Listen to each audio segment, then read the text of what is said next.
السلام علیکم دوستو آج ہم بات کریں گے بیت المقدس کی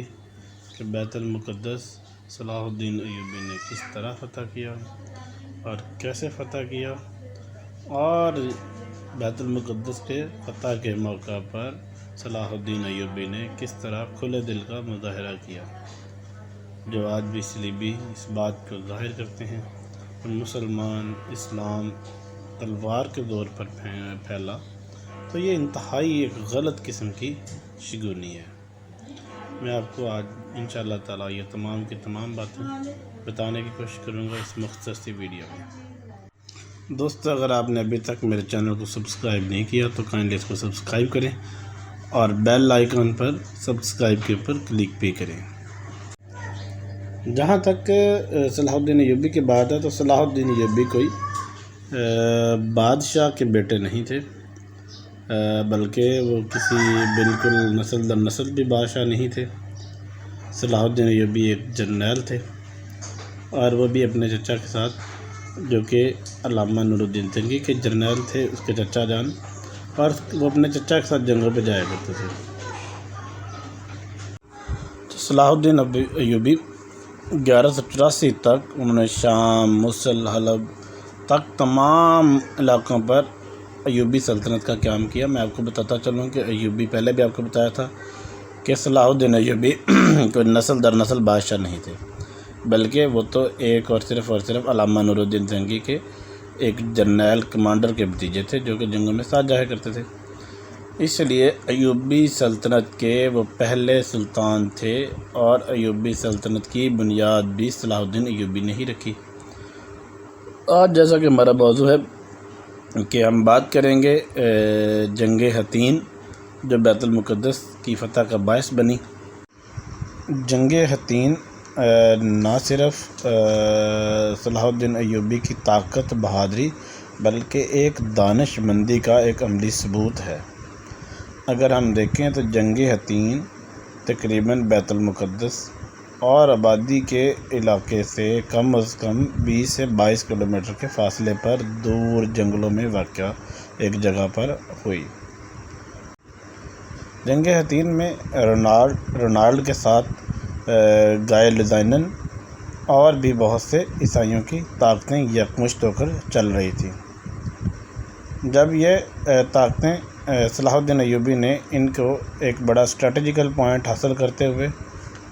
حطین کے مقام پر لے گئے، اور وہاں پہ اپنا پڑاؤ ڈال لیا جہاں جہاں پر پانی تھا، اور اس کی جو فوجیں تھیں عیسائیوں کی، وہ ساری کی ساری اس علاقے میں بیٹھ گئی جہاں جہاں پہ پانی کی کمی تھی، بلکہ پانی نہ ہونے کے برابر تھا۔ ہوا یہ کہ جب رات کو دونوں فوجوں نے وہاں پہ رکی، تو رکنے کے بعد صلاح الدین ایوبی کے کچھ چند لوگوں نے جا کر جو جانوروں کا بھوسا وغیرہ تھا، درختوں کو آگ لگا دی، جہاں سے گرمی کی شدت میں اضافہ ہو گیا۔ پہلی بات تو یہیں پر ہی تھی کہ عیسائیوں کا حوصلہ تو اسی رات ہی چھوٹ گیا تھا، کیونکہ جب اس کے بھوسے کو آگ لگائی گئی تھی تو گرمی کی شدت سے وہ شدید پیاس محسوس کر رہے تھے، جو پانی تھے وہ بھی انہوں نے استعمال کر لیا۔ جب دوسرے دن جنگ کے لیے صف بندی شروع ہوئی تو صلاح الدین ایوبی کی مسلمان فوجوں نے انتہا سے بہادری کا مقابلہ کیا، اور اس میں عیسائیوں کو بڑی شدید قسم کی شکست فاس ہوئی۔ اس میں آدھے سے زیادہ عیسائی تو پانی کی کمی کی وجہ سے ہی، پیاس سے ہی